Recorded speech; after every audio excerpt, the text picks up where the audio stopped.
కాంగ్రెస్ తన కుటుంబాన్ని చీల్చిందంటూ AP CM Jagan చేసిన వ్యాఖ్యలపై షర్మిల కౌంటర్ ఇచ్చారు. జగన్ చేసిన వ్యాఖ్యల్లో నిజం లేదని, ఆయన వల్లే కుటుంబం విడిపోయిందన్నారు.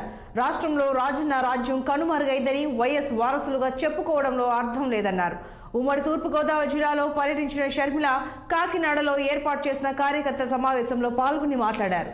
సీఎం జగన్ బీజేపీకి దాసోహం అన్నాడని, అందుకే రాష్ట్రంలో బీజేపీ నాయకులు రాజ్యం ఏలుతున్నారని విమర్శించారు.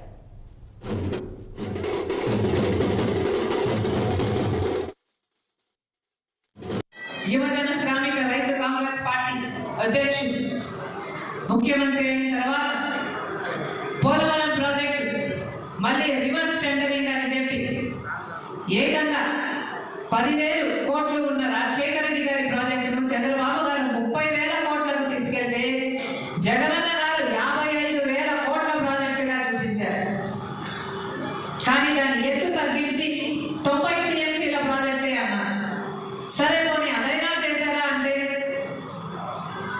కేంద్రంతో మాట్లాడుతున్నాము, వాళ్ళతో మాట్లాడుతున్నామని మాటలు సాగదీశారే తప్ప ఇంతవరకు పోలవరం ప్రాజెక్టు కాలేదు.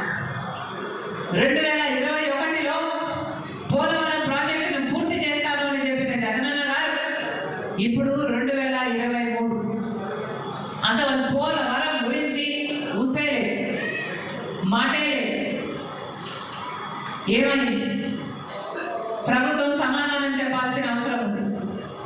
ఈరోజు ఇదే జగనన్న గారు నిన్న అదే పనిగా ప్రభుత్వ డబ్బు ఖర్చు పెట్టారని ఒక ఆరోపణ ఉంది. అదే సదస్సులో జగనన్న గారు చెప్పిన మాట, కాంగ్రెస్ పార్టీ ఆంధ్రప్రదేశ్ను చీల్చింది, నా కుటుంబాన్ని కూడా చీల్చింది అన్నారు. వేదిక మీద ముఖ్యమంత్రిగా ఉన్న జగనన్న గారు చేసిన వ్యాఖ్య,